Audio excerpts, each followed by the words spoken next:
in the internet world, if you have the right idea, if you are innovative enough, and if you really hustle hard, literally anything is possible. Welcome to Honest E-Commerce, a podcast dedicated to cutting through the BS and finding actionable advice for online store owners. I'm your host, Chase Clymer, and I believe running a direct-to-consumer brand does not have to be complicated or a guessing game. On this podcast, we interview founders and experts who are putting in the work and creating real results.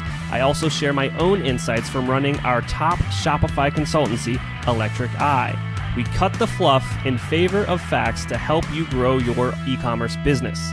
Let's get on with the show. Hey everybody, welcome back to another episode of Honest E-Commerce. Today I am joined by an e-commerce veteran, as we talked about a little bit before this. I've got the founder and CEO of NetElixir, Udayan Bose. Welcome to the show. Thank you so much for having me, Chase. I'm excited to chat. Quickly, just so people can understand your background, your area of expertise. What are you guys up to over at NetElixir? Like, what are your core service offerings over there? So, my background has been, at the risk of sounding like a dinosaur, I have been in the space since 2001, Chase. And it was truly and absolutely an accidental entry into the online space. So I joined a couple of my engineering schoolmates, and they had started this online gaming company. Now, I didn't really have any understanding of online or internet back in 2001. And obviously, I didn't really know anything about gaming. I sort of joined them in 2002. On day one, they asked me to run their and build their online bingo business. Now, I didn't really know anything about bingo. So the first couple of weeks were real struggle because I had to understand and read and understand what is bingo and what is online, etc., etc. Anyway, long story short, I think 2 years later, I felt like we had done a lot. The company did extremely well. The company's core brand was called partypoker.com. It was actually for a fairly long time the world's largest online poker site. Believe it or not, I had moved on from the company in 2004 to start NetElixir. But that company went on to, in 2005, did a pretty big IPO. IPO which made us bigger than Google in 2005. So overall, I think the big learning from me is internet is powerful. And internet, if you really have an idea and if you really keep on experimentation and doing stuff and constantly failing faster, there is a big opportunity that you'll sort of stumble across something which can grow really big. So that was my first brush with internet. Started NetElixir back when I was still in India at that time, in a place called Hyderabad. My co-founder was my life partner, my wife, Tulika, and I started this company literally out of our living room in Hyderabad. And at that point in time, it was still small. Google, it was like pre-IPO days of Google. So Google used to be still fairly small by current standards. And we had filed for an international patent called a new system and method in search marketing. So I have a mathematics background. So we figured out that if we are able to build a process and a system which was able to predictably able to manage the Google advertising part. When I say predictably, in the sense we knew as to if we invest X, the likelihood of making Y was higher than 90% and so on. So that's how we started off NetElixir. It was a very mathematics-driven company. It has been a mathematics-driven company all through. And 20 years hence, it seems like a dream because we have been very fortunate to be included in the Google Agency Leadership Circle, which is a collection of the top Google agencies in North America, and very fortunate to have really had the opportunity to work with over 800 brands over the last 20 years now. We currently work with about 120 brands currently. All of them are in the retail e-commerce space. And a funny reason why we selected retail e-commerce was we felt that in an area where the margins are extremely low and extremely tight, through a combination of mathematics and technology, we can help these businesses grow or scale predictably and profitably. So that's a long background and an introduction of the company. No. I'm super excited. So to me, I'm going to kind of use layman's terms to describe the first product, I guess, that you guys launched with. you were, now I'm assuming this was like a precursor to even AdWords, but what you were doing was using math in a predictable way to help your end clients do better on these Google products? Yeah, so essentially this was using the Google products effectively. So Google advertising can be, again, I'm talking about 2004, 2005 was almost a wild west, right? I mean, there were search agencies or digital agencies popping up everywhere. So if you really look at the different phases of evolution of Google Ads, 2004 to 2007, I call it typically the absolute wild west, where anyone who could have any knowledge of Google AdWords jumped in and sort of tweaked in. We said that there has to be a better way of doing things. And that's where our technology and the very mathematical approach helped us. Mm-hmm. And that's where the patent that we had filed really helped us as well, because we were using the same Google Ads, but we were able to identify the keywords that we should be advertising on. We were able to finesse and fine tune the type of ad copies that we should be writing. We knew as to what are the day parts that we really want to run the ads at. We knew as to what are the geographies to target. We knew by 2009 what are the customer segments to target. And all of them essentially boiled down to mathematics. And the outcomes were quite amazing. So that's how we started off. Yeah, it's basically making Google advertising work better for you. In fact, our tagline back then, Chase, used to be making search work. We were so brash and confident of our technology. And then was that the same? Was it back then when you guys decided to niche down so much into e-commerce as well, or did that come a little bit later on? E-commerce was roughly at the same time because we were still back in India, and interestingly, the only person I knew in US was my brother who was doing his master's in UMich. So I didn't really have any connections. And typically, I think his dorm room became our first registered office. So this is a bit of a NetElixir trivia. And during one of those trips, or my first or second trip to the US, I happened to meet with a gentleman called Cliff Kurtzman. He was a consultant in Houston. And Cliff referred me to a gentleman called Jay Stainfield of Blinds.com. Blinds.com, I think, has been one of the most successful e-commerce stories that has come out of Houston. And we did extremely well using the same method that we had filed a patent for. And their overall Google advertising really did probably about 5x as much before us taking over. So it was a phenomenal success story, Jay. That's amazing. And Jay became our biggest evangelist. So in fact, it was so interesting that in our first trade show, the Internet Retailer in 2006, one of the person in Jay's marketing team was actually representing us at the booth. So just think of it. How many times do you have a client essentially being your booth representative at a trade show? Just because we didn't really have too many people out here. So that's the story been, and very, very fortunate to really work with some amazing customers and amazing partners through this entire process. Well, it seems a little full circle. We met at a trade show at a trade booth. Yep. Now, I have to ask you, when the Google Shopping product came out, I've never been much of a Google expert myself, but I am obviously in e-commerce and I pay attention to how our clients are making money through paid and all the channels out there. Was that an exciting time for you guys to get in and apply your kind of systems and processes to this new way to sell items? Yeah, absolutely. Absolutely. I mean, Google Shopping was an exciting time because finally there was this attempt from Google's side to connect the ads with the inventory as such.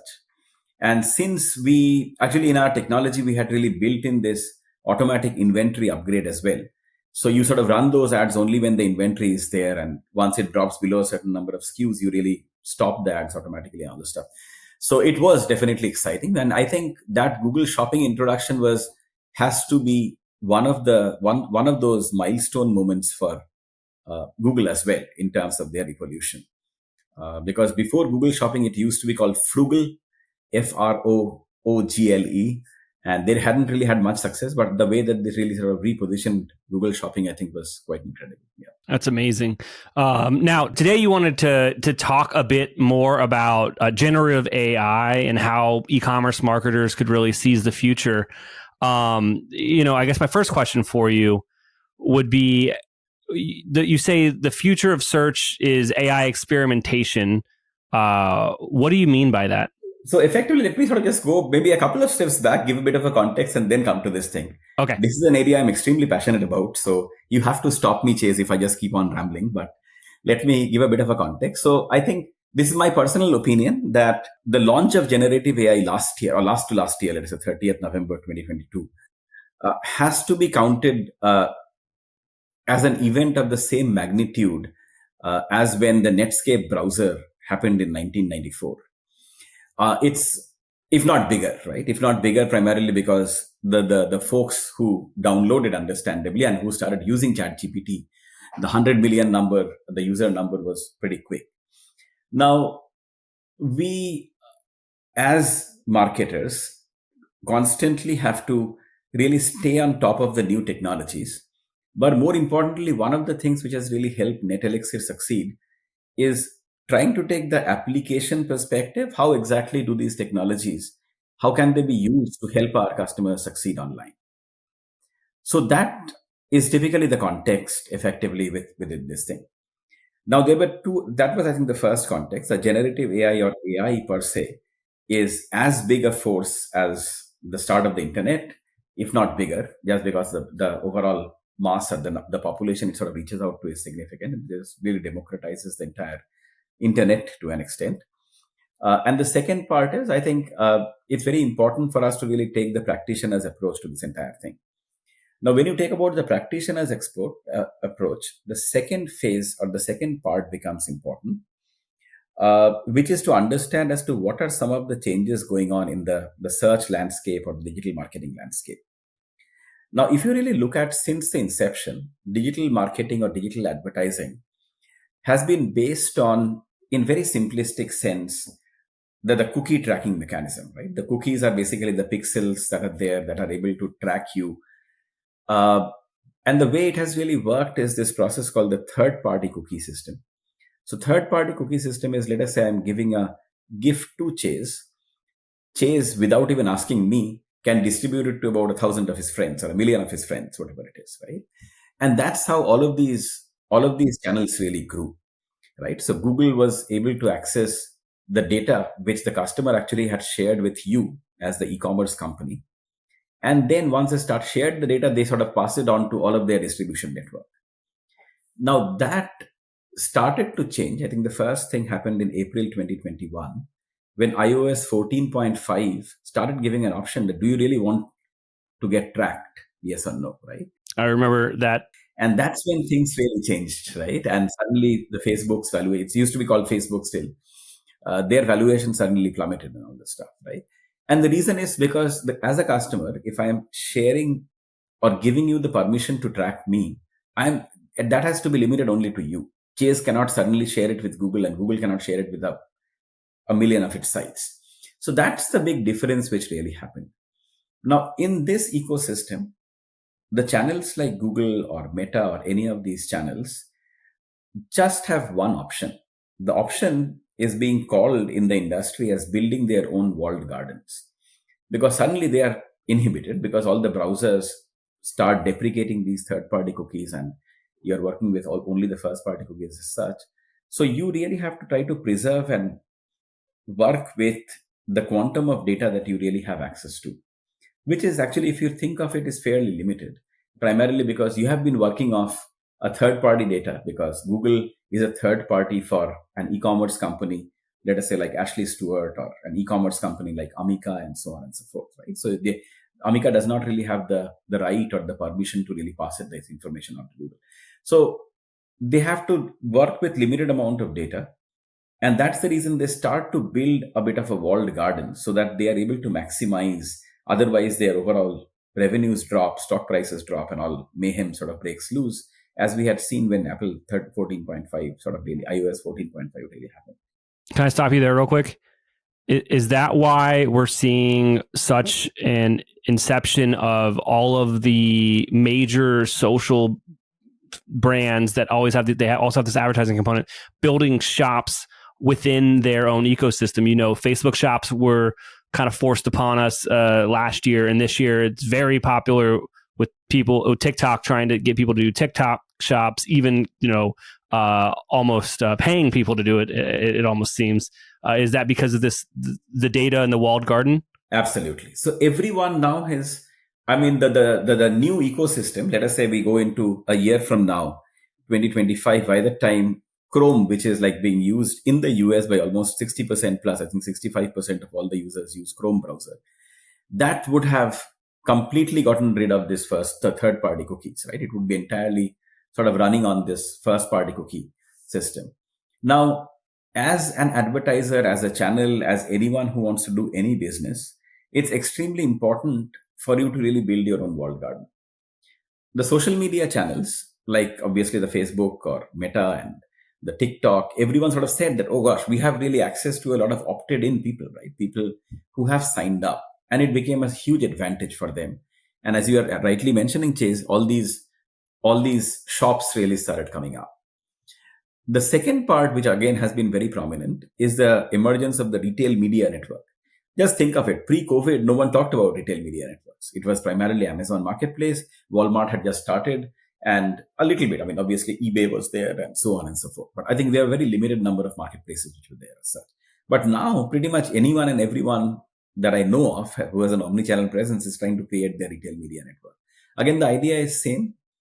How exactly do we really monetize the customer base that we have access to, both online as well as in stores and so on and so forth? Now, Meta has even a bigger goal, which I think you'll see playing out over the next 2 years. The goal of the connected universe, right? They call it the metaverse and so on, right? So one is the metaverse, and then it's basically a multiverse sort of a system. So online or in the metaverse, they really want to connect and really significantly expand, because it really becomes a three-dimensional overall ecosystem. So everyone is trying to build their own walled gardens. And that's where suddenly, when you really went back to Google, it suddenly found itself in a position of a relative disadvantage. Relative primarily because it had never thought about really closing out its walled garden, right? It had always been an open network and open internet, etc., etc. And suddenly this open internet sort of goes off. Google has to try to do this. So that's, I think, the second context which is there. Now, how does Google do it? That's where the third component comes in, which is by using AI, because it has access to tremendous amount of data. But all of that, it is because of the flow, that because it has been sort of collecting the data from the customer's website or any retail website or every website out there, and the third party cookies, it has been able to have the access to all of this data. So it starts building machine learning algorithms, because the future may look a little different. It may not really have access to as much data. I mean, you can still say that Gmail, people sort of obviously log in, so they have the opted-in information, etc., etc. And Google Chrome browser, they keep on essentially almost like coaxing you to sign up and so on, etc., etc. But still, it's fair amount of fairly limited and so on. And a lot of people don't really, they constantly clean off those cookies as well, so that they are not trackable. So how do you really plan for the future, knowing that the quantum of data or the quantum of live data that you will have access to, on which your entire business is built, will suddenly diminish in size, or may potentially diminish in size on a live basis? You start building algorithms or AI algorithms which can use this to extrapolate some of the understanding. And as a result of which, I think most of you would sort of know of this entire concept of the universal analytics, or the Google Analytics is GA3, as it used to be called, deprecating, and it being replaced by Google Analytics 4, right? Because it's more of a machine learning driven model, and Google Analytics 4 sort of getting in. So along with that, Google Ads also sort of launched something, modules called the Performance Max. Facebook on their part launched something called Facebook Advantage Plus. So everyone was suddenly, from an open and a transparent system, trying to convert that into an opaque, almost like a black box system, whereby you didn't have much control in terms of what keywords do you want to advertise on, how much do you want to individually bid. The granularity and the control was suddenly taken off, just because of this change in the ecosystem. So that's where, I mean, sort of again, finally getting to the answering the question that you had sort of put me in the first place in, is in such a black box system, how does really a marketer succeed? The only way of marketer succeeding is going through a phase of rapid experimentation, because you are putting in an input, you are collecting and analyzing the output, and you do it on an ongoing basis. So essentially, that's the process that we call the rapid adaptive experimentation as such. And there are certain variables you can still control, whether it is the Facebook advertising or Google advertising and so on. And the variables, basically, one is the account setup, and the second is the audiences you want Google to target. And we have really been able to build our own AI platform. We have built about 4 AI models, which has taken us about 7 years, Chase, which has the capability of do stuff like predicting who's your high value customer going to be, predicting as to what is their propensity of buying again from your website in the next 2 months, predicting their lifetime value, and predicting who is likely to churn in the next 3 to 6 months effectively. And we are able to utilize these audiences as signals in Google and Meta and get them to find lookalikes of this. So that has been as to how we have really utilized this in the input signal. And the rest is we have built a system of continuous adaptive experimentation, which is measuring the inputs, measuring the outputs, and constantly trying to, in an iterative format, identify as to what is the incrementality that we are able to derive from these experiments as such. Yeah. That's amazing. Sorry, a long answer but I wanted to give a context because just diving in may not really have made too much sense. No. It was great, and I appreciate that. Now, you were talking about you've mentioned multiple times throughout this conversation that you guys have built out tools to do certain specific things. Do we have to, hire NetElixir to get access to these tools, or are some of them just available on the World Wide Web? Absolutely. So I think, Chase, as we had discussed in detail as well, our company has been very, very focused on just answering a simple question as to how exactly can we help businesses of different sizes. Now, as an agency, we work with mostly mid-size and larger companies, but there are literally millions and millions of smaller companies who probably can really do extremely well with more fundamental tools that they themselves can use. So we started this website called LXR Marketplace. This was actually 11 years back in 2012. We started this 2012, 2013. And we started building those SEO, SEM tools initially and just launching it for free. And the site is lxrmarketplace.com. And it currently has about 30 tools whereby you can, all of these are free tools, by the way. You can do things like analyze your SEO, find out as to and really spy on your competitor. You can even really sort of find in as to does your site have any broken links? You can find out as to how you can almost like generate meta tags for your SEO campaign. You can actually go ahead and even sort of do stuff like, let us say, competitor web page monitor. So this one was pretty interesting because the competition keeps on changing and putting new promotions or new products on the website. This tool automatically goes there, takes a screenshot and sends that email back to you on a daily basis. And it's free, right? So, some basics, fundamental tools, about 30 tools. And now what we are starting off, that is, I think, is starting, you start to see it in H2. We are now going to be putting some of the tools would be AI tools as well. For example, we are now going to be integrating with generative AI and building some of the tools to be launched on the same marketplace. Obviously, it will be named lxrmarketplace.ai. But our goal, and we recognize us being a small business and SMB as well, I think it's extremely important for us to understand the passion that really drives a small business, and at the same time, the constraints which the small business has to work with. And from that perspective, I think we feel it is our responsibility to really go ahead and just sort of keep on doing stuff, producing technologies which really helps millions and millions of small businesses around the world. For example, Chase, I talked about LXR Marketplace. We have had more than 1 million businesses worldwide, which come from 140 countries, who have used these tools. So, yeah. I know it's a fantastic little suite of tools. It's almost too easy to use. Yes. I went to the website when I first met you, and it kind of just walks you through finding out what tool to use too. You just drop in your URL and it will make recommendations for you. Yeah. You mentioned a few of them. Are there any other of your favorites that you didn't get to highlight? I think the inbound link checker has been the most popular tool that probably everyone will sort of find out, because I didn't know that so many people wanted to find out as to who's linking back to my website. It's right. So I think a lot of people just don't. there is this perpetual curiosity. Yeah, it's like who knows about me? As to, let me see as to who all is linking back to my website. Yes. So that has been perpetually our favorite tool. In fact, when we launched an app as well, it used to be for a span of about 7 years the number one SEO tool on the Android store as well. So it's called the inbound link checker, and it really allows you to see as to who is linking to your website. That's a fantastic tool. We could keep chatting forever here, but I really just want to highlight how long you've been in the game here.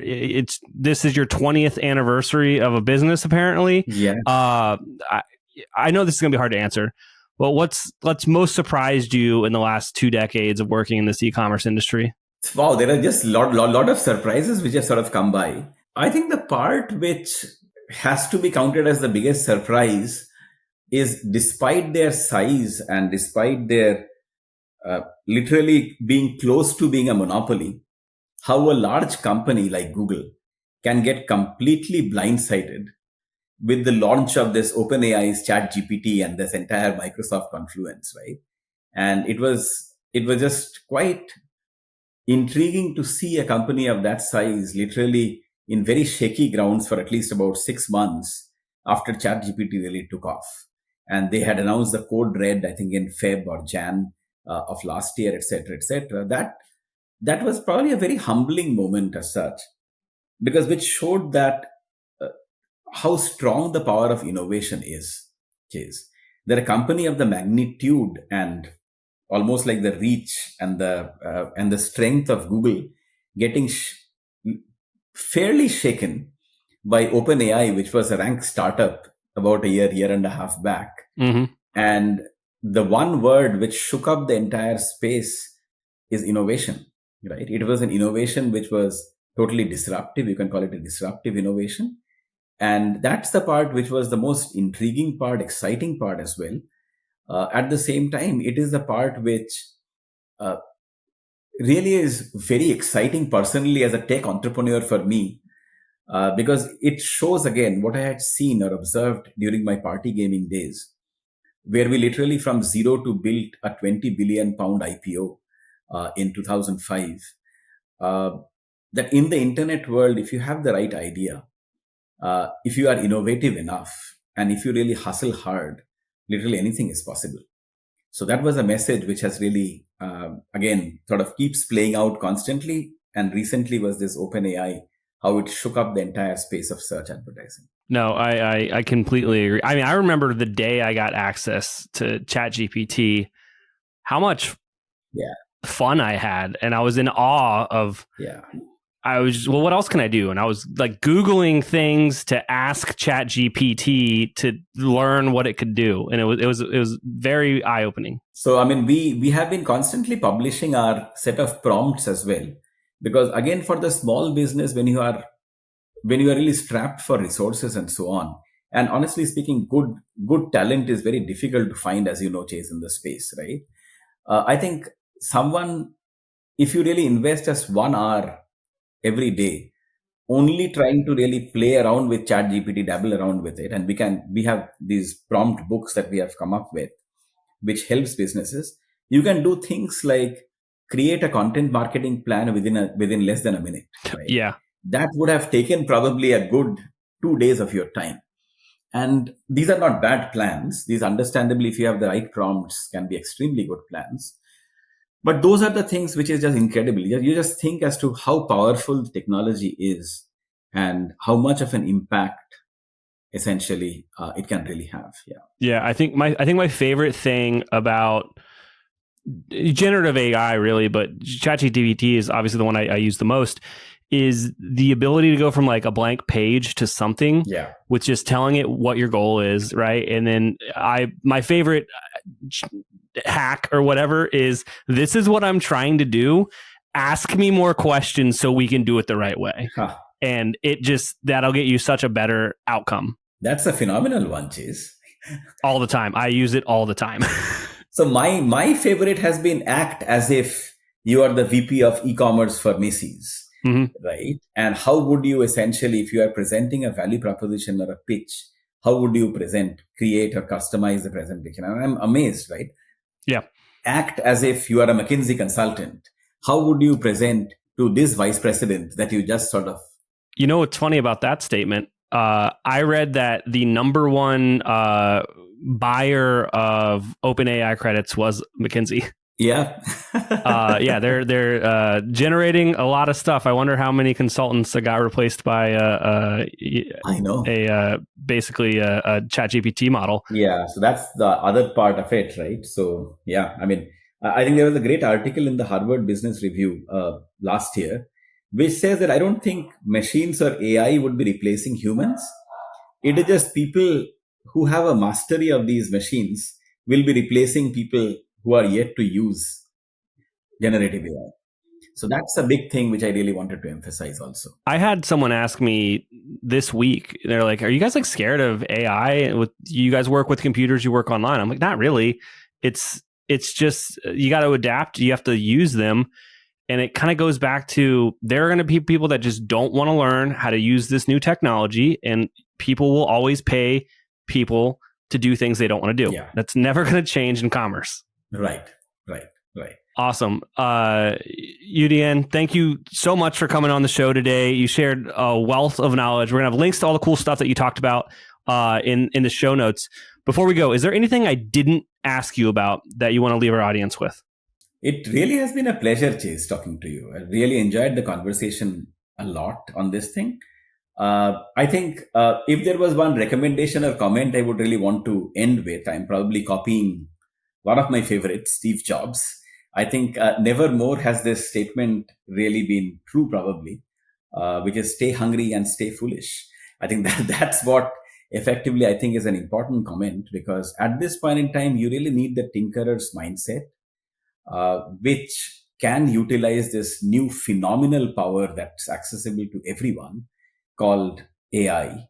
And you can really make another party gaming happen. I have been lucky enough to witness it and be a part of this entire story 20 years back, or a little more than 20 years back. And I know it can be done. So I think we are into what has been called the age of abundance. I would almost like call it the age of opportunities have just exploded at this point in time. So anyone who's creative, innovative, and is a tinkerer mindset can really build a company which maybe beyond even their imagination, how big and how impactful it can be. So that's all that I had, Chase. Yeah, thank you. Absolutely. Thank you so much for coming on the show today. Thank you very much for having me, Chase. Thanks a lot. We can't thank our guests enough for coming on the show and sharing their knowledge and journey with us. We've got a lot to think about and potentially add into our own businesses. You can find all the links in the show notes. You can subscribe to the newsletter at honestycommerce.co to get each episode delivered right into your inbox. If you're enjoying this content, consider leaving a review on iTunes. That really helps us out. Lastly, if you're a store owner looking for an amazing partner to help you get your Shopify store to the next level, reach out to Electric Eye at electriceye.io/connect. Until next time.